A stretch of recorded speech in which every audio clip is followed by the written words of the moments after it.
Ito na si John Mar. Ayan, pumasok. Ayan, butata ang inabot. Ayan, yung highlight bang. So ito pa yung sunod play. Ayan. Foot back by John Mar Fajardo.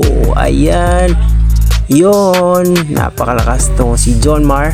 Kaya naging 7 straight MVP siya sa ating liga ng bayan. Ayan. Napakalakas pa rin si John Mar Fajardo hanggang ngayon. Ayan, akalain nyo siya ang pinaka malakas sa PBA sa lahat ng player kasi naging MVP siya. Ito pa, tumira pa ng 3 points. Ayan, si John Mar, bira mo. Yan, 6'11" yan. Tumira pa ng 3 points. Pumasok pa. Ayan, so panoorin nyo na lang mga highlights ni John Mar Fajardo.